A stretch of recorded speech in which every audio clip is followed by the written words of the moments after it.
இன்றைக்கு நாங்கள் 11வது ப்ரோக்ராமில் நாங்கள் இன்றைக்கு நடத்தி கொண்டிருக்கிறோம். அதோடு எனக்கு ஆதரவாக என்னோட பயணிக்கிற அனைவருக்கும் மிக்க நன்றி. அதோடு இன்றைக்கு நான் கதைக்க போகிறது என்னென்னா சண்முகராஜாண்டு அவர் என்ன கேட்டிருக்கிறாருண்டா, அதாவது வருங்கால உலகம் எப்படி இருக்கும், அதை வெல்றது எப்படி அன்று கேட்டிருக்கார். என்ன பொறுத்தவரையில் நான் இந்த நிகழ்காலத்தை பற்றி தான் நான் கதைப்பேன். அதாவது நிகழ்காலம், இந்த நிமிஷத்தை பற்றி தான் நான் யோசிக்கிறேன். வருங்காலத்தை பற்றி இந்த உலகம் வருங்காலம் எப்படி இருக்கும் என்றதுல எனக்கு ஆர்வம் இல்லை. இருந்தாலும் அவர்கிட்ட கேள்விக்கு இந்த வருங்கால உலகம் எப்படி இருக்கும் என்றது அவர் கேட்ட கேள்விக்கு நான் ஸ்டீபன் ஹாக்கிங்ஸ் அந்த ஆழமான கேள்வியும் அறிவார்ந்த பதிலும் அதுல இருந்து சில உதாரணங்கள் எடுத்து அந்த வருங்காலத்தில் உலகம் எப்படி இருக்கும், இந்த உலகத்தை வெல்றது எப்படி என்ற விஷயத்தை பற்றி தான் நான் கேட்கிறோம். இப்போ உதாரணத்துக்கு நீங்க பாத்தீங்கன்னா பல விதமான, அதாவது பருவநிலை மாற்றம், அது ஒரு பெரிய பிரச்சனையா வந்துருக்கு. எல்லா இடமும் ஒரு பருவநிலை மாற்றம் பிரச்சனையா வந்துருக்கு. அதுவும் ஒரு பெரிய பிரச்சனை. அதாவது இந்த பருவநிலை மாற்றத்தை எப்போவோ கொஞ்சம் குறைக்கக்கூடிய சூழ்நிலை இருந்தும் இந்த அரசாங்கங்கள் அதனுடைய குறைக்கல. இப்ப அந்த பருவநிலை இது வேகமா கூடிக்கொண்டிருக்கு. நிலையில பருவநிலை போய்கொண்டு இருந்துச்சுன்னா இப்ப பருவநிலை என்ன விதமா இந்த உலகத்தை தாக்குதுண்டா, இந்த பருவநிலையால இந்த அட்லாண்டிக் இந்த ஐஸ் மலைகள் கொஞ்சம் கொஞ்சமா கரைஞ்சு கொண்டிருக்கு. அந்த கரைஞ்சு கொண்டிருக்கிற அதே நேரத்துல இந்த கடலும் பெருங்கடலும் சூடாகி கொண்டிருக்கு. அந்த சூடாகி கொண்டிருக்க அதுல இருந்து கார்பன் டை ஆக்சைடு வெளியேறுது. அப்ப இந்த கார்பன் டை ஆக்சைடு வெளியேறி கொண்டிருக்க அது இந்த மரங்களும் நிறைய அழிக்கப்பட்டிருக்கு. மரங்களும் இந்த உலகத்திலிருந்து இப்ப இல்லாம போய் கொண்டிருக்கு.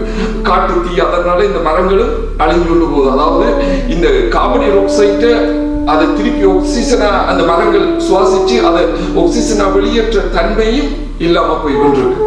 கூடுதலா மரங்களை வெட்டி கொண்டிருக்கிற இந்த காட்டு தீகள், அந்த தீகள், அதுகளால அதுவும் ஒரு பாதிக்கப்பட்டு கொண்டு வருது.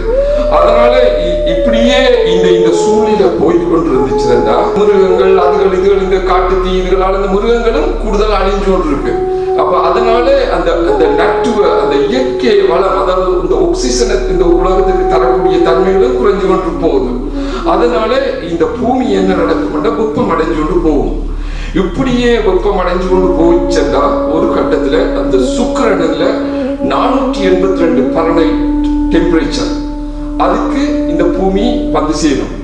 அப்படி ஒரு டெம்பரேச்சர் வந்துச்சுன்னா இந்த மனித குலம் என்ன ஒரு உயிரும் வாழ முடியாது. அப்படியான நிலை வரும். அப்ப ஸ்டீபன் ஹாக்கிங் சொல்றார், பல விதமா சொல்றார் இந்த உலகத்துக்கு ஆபத்துகளை. என்றால் அவர் அந்த ஸ்டீபன் ஹாக்கிங் தான் சாகிறதுக்கு முதலே தனக்கு தெரிஞ்சதை இந்த உலகத்துக்கு சொல்லிட்டு போகணும்னு அவர் தன்னுடைய கடைசி புத்தகத்துல அவர் இந்த சில விஷயங்களை சொல்லியிருக்கார். இது முதலாவது பருவநிலை மாற்றம், இந்த உலகத்துக்கு ஆபத்து இருக்கு. இரண்டாவது வேற்றுக்கிரகவாசிகளுடைய வருகையும் சில நேரம் இருக்கும். அப்படி வேற்றுக்கிரகவாசிகள் இங்க வந்தா கூடி அந்த அவையல் கொண்ட கிருமிகள் இங்க எதிர்ப்பு சக்தி இருக்காது. அப்படி என்றால் சில வேளை அதை அவையில் வந்தா கூடி முழு உயிரினங்களுக்கும் அழிவுகள் அதனால அந்த சந்தர்ப்பம் இருக்கு. மூன்றாவது ஸ்டீபன் ஹாக்கிங் சொல்லியிருக்கிறார் விண்கல், அதுவும் ஒரு ஆபத்து இருக்கு. ஏன்னா 650 கோடி ஆண்டுகளுக்கு முன்னுக்கு இந்த பூமியில ஒரு விண்கல் விழுந்திருக்கு. அதனாலதான் இந்த டைனோசர் அது இது எல்லாம் இல்லாம போயிருக்கு. இதே நிலை ஆனால் சாதாரணமா ஒவ்வொரு 200 கோடி ஆண்டுகளுக்கு இடையில அந்த சந்தர்ப்பம் இருக்கு. அதாவது விண்கல் விழுகிறது. ஆனா இப்ப 650 ஆண்டு ஆச்சு, அதுவும் இந்த பூமிக்கு ஒரு ஆபத்து இருக்குன்னு சொல்லியிருக்காரு. 4வது விஷயம் அவர் சொல்லியிருக்கார், இந்த பருவநிலை மாற்றங்கள் கூடி மனுஷனுக்கு பெரிய அழிவை ஏற்படுத்துந்தான், அதுக்கு காலம் இருக்கு. ஆனா மனுஷனுக்கு பேரழிவை உண்டாக்க போறது அதாவது செயற்கை நுண்ணறிவு. அதுதான் இந்த உலகத்துக்கு மாபெரும் அழிவை ஏற்படுத்தும். ஏன்னா பருவநிலை மாற்றத்தால வந்து நாங்கள் அடைய போற இதுக்கு முதலே இந்த மனித குலம் அதனால பயங்கரமா பாதிக்கும். என்ன காரணம்னா இப்ப உதாரணத்துக்கு நீங்க கம்ப்யூட்டர்ஸ் இதுகள் எல்லாம் பாத்தீங்கன்னா அது நான் சொல்லல, இதெல்லாம் ஒரு அதாவது உலகத்திலேயே நம்பர் 1 அறிவுஜீவி ஸ்டீபன் ஹாக்கிங்ஸ் இந்த நூற்றாண்டுல அவர் சொன்னதுதான். இப்ப நான் ஒண்ணு சொல்லேன், நான் இதுக்கு வேற வழி சொல்லியிருக்க நான் சொல்லுவேன். இப்ப அவர் சொன்னதுதான் சொல்றேன். இந்த தொழில்நுட்பங்கள், ஏதாவது கம்ப்யூட்டர், இப்ப ஒரு கம்ப்யூட்டர் போட்டீங்கன்னாலும் ஒவ்வொரு 18 மாசத்துக்கும் ஒருக்கா அது டபுள் மடங்கு பவரை அடையும்.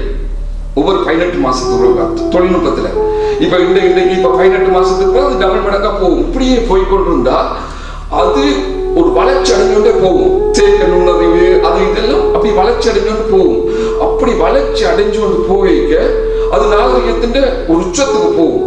உச்சத்துக்கு போய்க்க அது என்ன செய்ய மாட்டா, தன்னைத்தானே அழிக்கும். அதுதான் நடக்கும், தன்னைத்தானே அழிக்கும். என்ன காரணம்னா, ரோபோ ரோபோவை உருவாக்கினா கூடி அந்த ரோபோ நிச்சயமா அதுவும் வளர்ச்சி அடைஞ்சோண்டு போகும். இப்ப உதாரணத்துக்கு ஒரு மண்புழு இதெல்லாம் ஸ்டார்ட் பண்ணுது அந்த அறிவில. ஆனா அது ஒரு நேரத்துல மனிதன் அறிவை மிஞ்சி போகும். அப்ப அறிவை மிஞ்சி போனா அதனால பயங்கரமான ஆபத்து இருக்கு. ஏன்னா அதுகளோட கையில ஆயுதங்கள் இருக்கு, அதாவது செயற்கை நுண்ணறிவு ஆயுதங்கள் எல்லாம் நிறைய வரப்போகுது.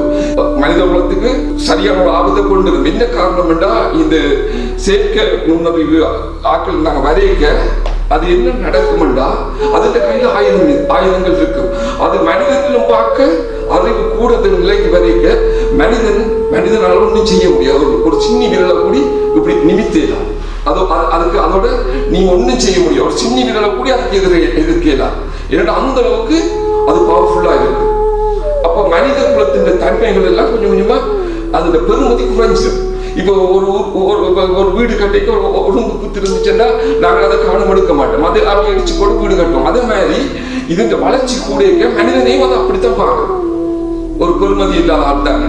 அப்ப மனிதன் பெருமதியும் கொஞ்சம் கொஞ்சம் இல்லாம போயிடும் அந்த வளர்ச்சி அடைஞ்சு போயிருக்க.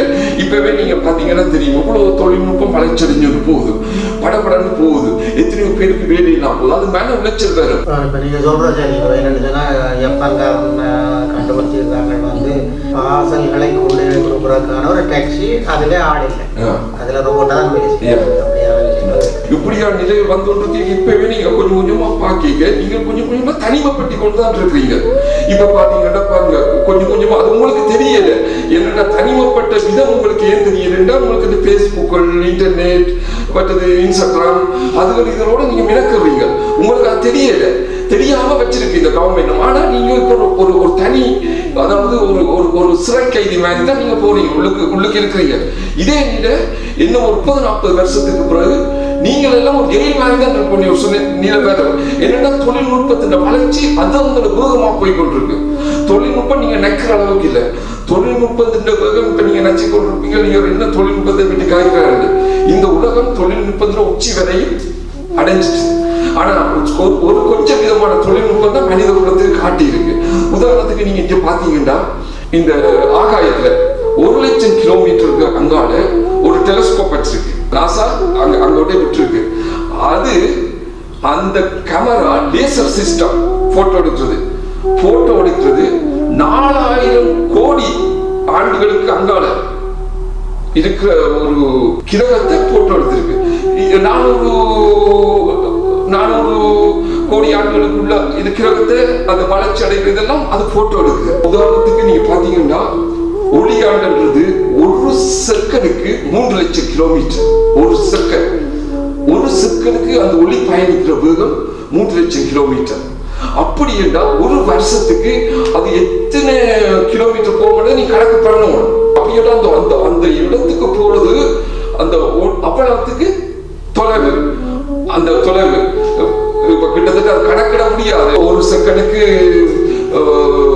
3,00,000 கிலோமீட்டர்ண்டா 10 செகண்டுக்கு அது 10,000 பேர் போடும். அப்ப 60 செகண்ட், ஒரு நிமிஷத்துல எத்தனையோ அந்த தொழில்நுட்பம், அந்த லேசர் மூலம் போட்டோ எடுக்கிற எவ்வளவுக்கு அந்த தொழில்நுட்பம் வளர்ச்சி அடைஞ்சிருக்கு. வடிவ பார்க்கணும் எவ்வளவுக்கு அந்த விஞ்ஞானம் எவ்வளவுக்கு அறிஞ்சு வச்சிருக்கு. அதே மாதிரி இங்க எல்லாம் அந்த தொழில்நுட்பம் வந்திருக்கு. சில தொழில்நுட்பங்கள் தெரியாம இருக்கு.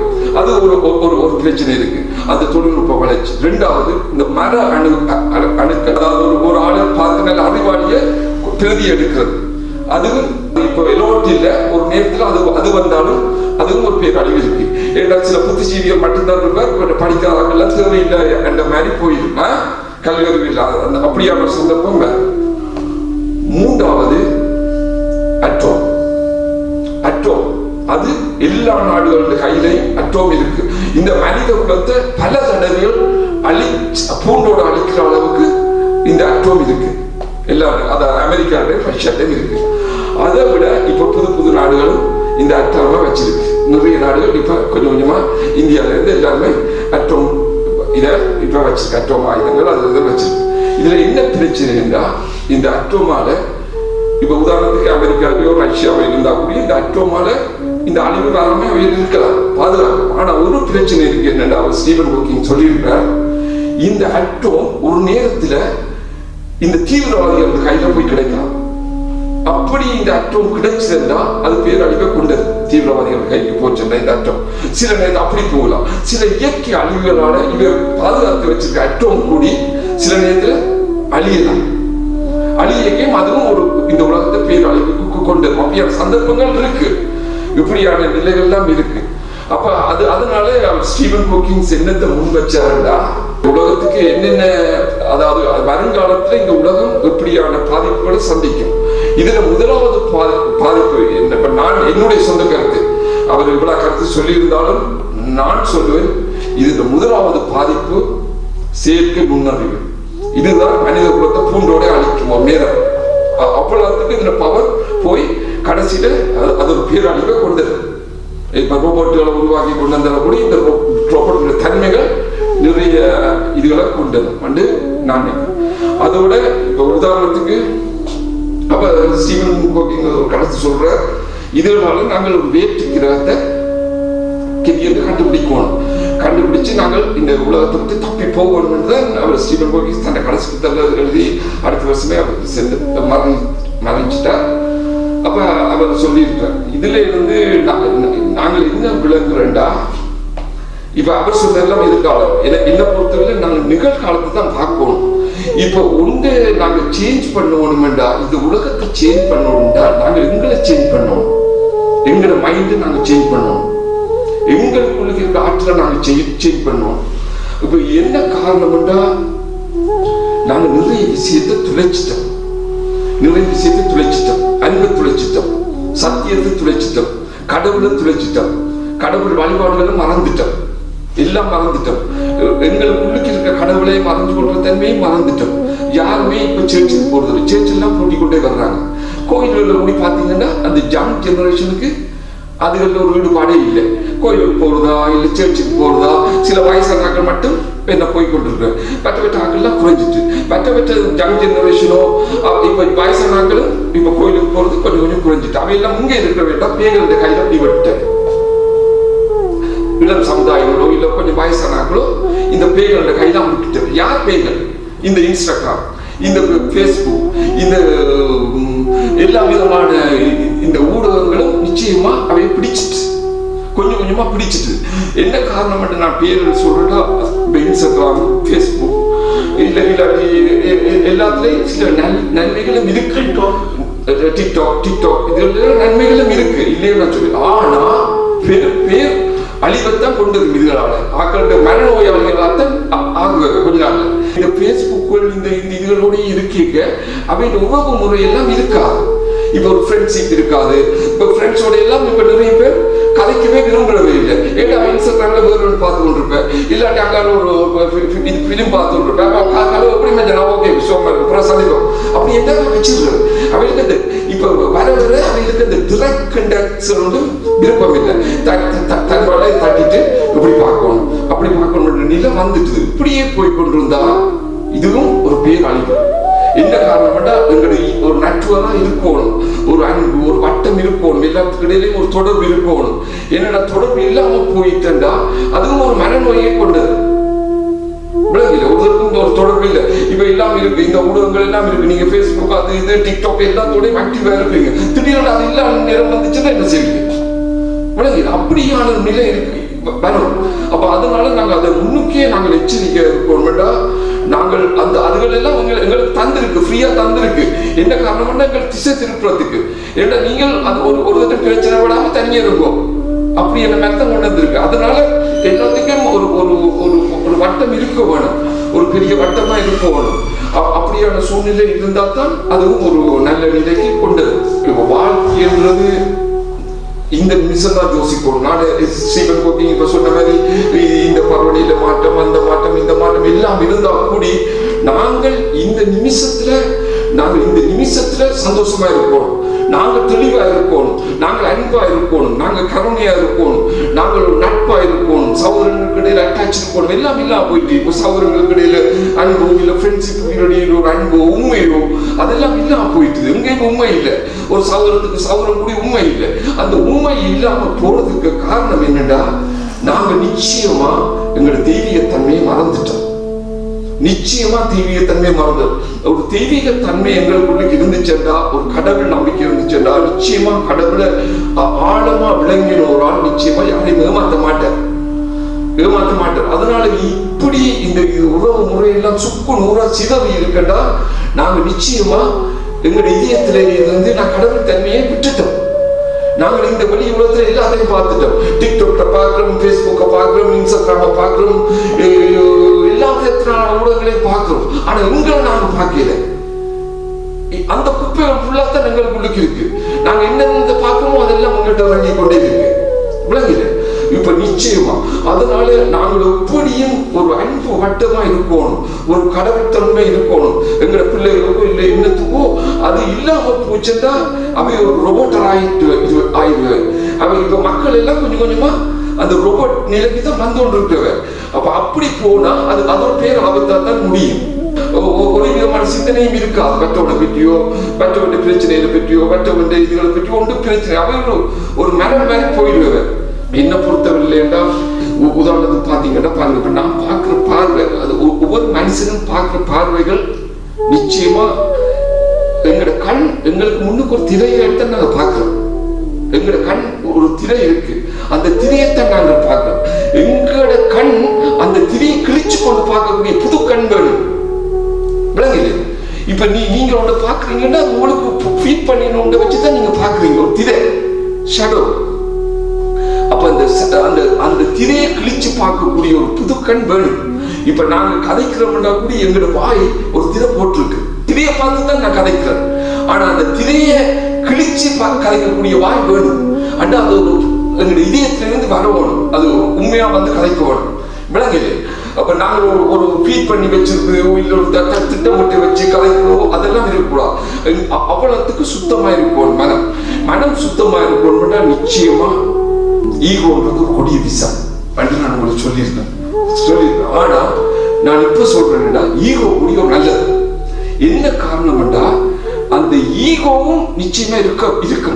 இப்ப நிச்சயமா உதாரணத்துக்கு எங்கட மனம் இருக்கு. மனம் கடந்த நிலை தான் அந்த கடவுள் நிலை உள்ளுக்கு போறது. இப்ப ஆரம்பத்துல எல்லாம் இருக்கும், ஈகோ இருக்கும், நல்லது இருக்கும், கெட்டது இருக்கும்.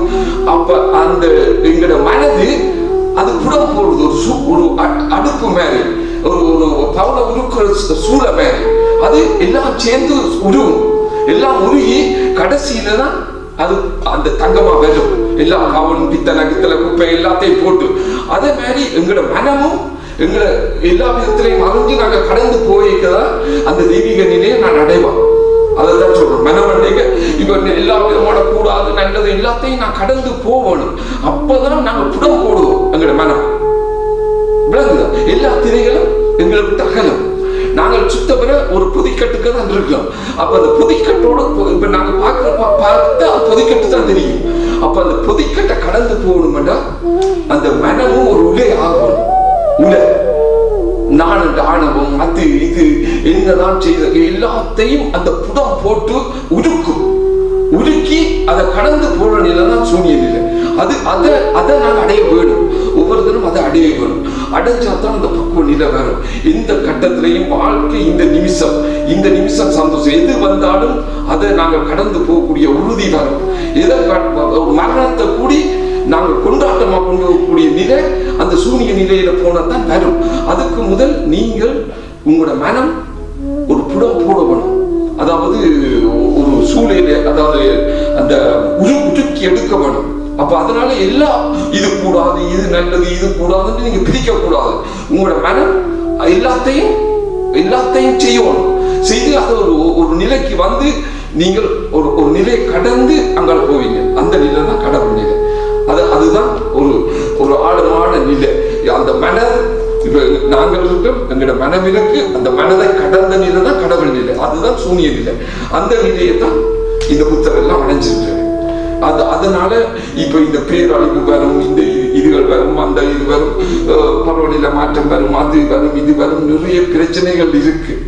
இருந்தா கூடி நாங்கள் எங்களோட வாழ்க்கையை இன்றைக்கு தான் நாங்கள் பார்க்கணும். நாளை நிலை எங்களுக்கு தேவையில்லை.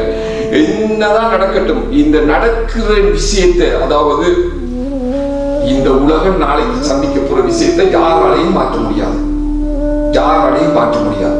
என்னதான் வரும், என்னதான் நடக்கும், அது நடக்கும்.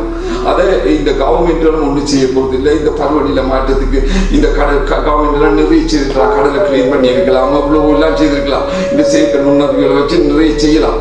ஆனா அது ஒருத்தருக்குமே அது நடக்காது. ஏன்னா எத்தனையோ பொன் கணக்கில் கொண்டு அந்த பெரிய பெரிய குண்டுகளை போட்டுக்கொண்டு தான் என்ன இருக்கிறீங்களே. ஏன்னா பருவநிலை இப்ப கூடி நீங்க இந்த பருவநிலையை இப்ப கூடி நிப்பாட்டி நல்ல நிலைக்கு எல்லாம் வந்தா, ஒரு வாகனம் கூட வந்தா கூடி இந்த பருவநிலையை நீங்க ஒண்ணும் செய்ய முடியாது. அதெல்லாம் போவாய், அதெல்லாம் காலம் கடந்துட்டு, அதனால ஒண்ணும் செய்ய முடியாது. அப்படி இருந்தா கூடி என்ன பொறுத்த சொல்லு, உங்களோட வாழ்க்கை இப்ப இந்த நிலைமைக்கு நாங்க போயிருக்கிறோம்டா, நாங்கள் எல்லாத்தையும் துளைச்சிட்டோம். எங்களுக்கு இருக்கிற அந்த ஆத்மீயத்தனத்தை துளைச்சிட்டோம். அதை நாங்கள் கட்டி காக்க வேணும். எங்களுக்கு இருக்கிற தெய்வீகத்தன்மையை நாங்கள் விளங்கி கொள்ள வேணும். அப்படி நாங்கள் எங்களுக்குள்ள இருக்கிற தெய்வீகத்தன்மை விளங்கினாத்தான் எங்களுக்கு வற்ற ஆக்கிற பிரச்சனையும் விளங்கும். இப்ப பிரச்சனை எல்லாம் செல்ஃபிஷ். ஒருத்தருக்கு உண்மை இல்லை, ஒருத்தருக்கு நேர்மை இல்லை, ஒருத்தர் இது இல்லை, எல்லாம் அறியாத நிலையில நான் சொல்றேன்.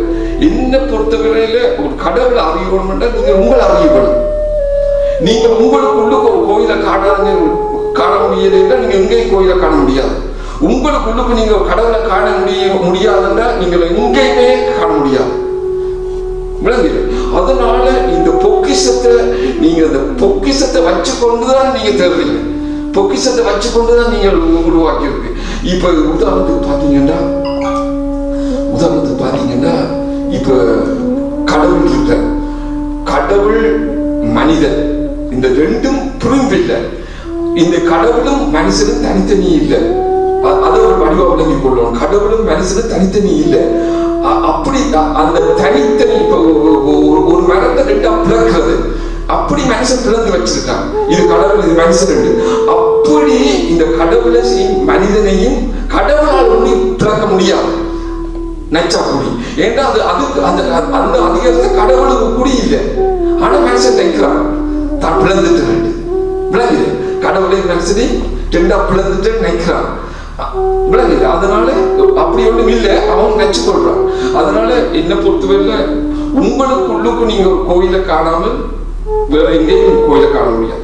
உங்களுக்குள்ளுக்கு நீங்க கடவுளை காணாம வெளியில ஒரு கடவுளையும் காண முடியாது. அதனால நீங்க உங்களுக்குள்ளுக்கு ஒரு கடவுளை பார்க்கணும், உங்களுக்கு இருக்கிற கடவுளை பார்க்கணும், உங்களுக்கு இருக்கிற கோயிலை பார்க்கணும். அப்படி நீங்க பார்த்தீங்கன்னா தான் ஒவ்வொரு கடவுள்ன்ற விஷயம் உங்களுக்கு தெரியும். விளங்குது? அப்படி நீங்க கண்டு கொண்டால்தான், உங்களுக்கு இருக்கிற கடவுள் நீங்க கண்டு கொண்டால்தான் எல்லா கடவுளையும் உங்களுக்கு விளங்கும். இந்த உலகத்தில் இருக்க எல்லா கடவுளையும் விளங்கும். விளங்குது? அதனால என்ன பொறுத்தவரை நீங்க எப்பவும் உங்களுக்கு இருக்கிற ஞானத்தை நீங்க வளர்க்க வேண்டும். அதுதான் உங்களுக்கு கடைசி வழி. எந்த காரணம் வேறு ஒரு வழியும் இல்லை. இந்த பருவநிலை மாற்றத்தை, அந்த மாற்றம், இந்த மாற்றம், அட்டோம் கிட்டோம் எல்லாம் அதுல இருந்து அது நடக்கும். அதுல இருந்து நீங்க ஒன்றும் உங்களால ஒன்றும் செய்ய முடியாது. ஆனா நீங்கள் உங்களை வளப்படுத்திக் கொள்ளலாம், உங்களை நீங்க வளப்படுத்திக் கொள்ளலாம், உங்களோட கடவுள் தன்மை அறிஞ்சு கொள்ளலாம். இந்த நாளுக்குள்ளுக்கு நீங்க எப்போத்துக்கு சந்தோஷமா இருக்கீங்களோ அந்த அளவுக்கு நீங்க சந்தோஷமா இருக்கணும். நடக்கிறது அது இயற்கை நடக்கும். இப்ப இந்த கடவுள் இந்த உலகத்தை படைச்சிருக்கான், இது நடக்க வேண்டாம் கூடி அது கூடி இயற்கை விதி. என்ன பொறுத்தவரை நான் இயற்கை விதியை தான் சொல்லுவேன். ஏன்னா இந்த உலகம் தோண்டி எத்தனையோ கோடி ஆண்டுகள், அதுக்கு பிறகு இப்படி நடக்கிறா கூடி அதெல்லாம் இயற்கை விதியா தான் இருக்கும். அதனால நாங்க அதுகளையும் நான் கடந்துதான் போவோம்.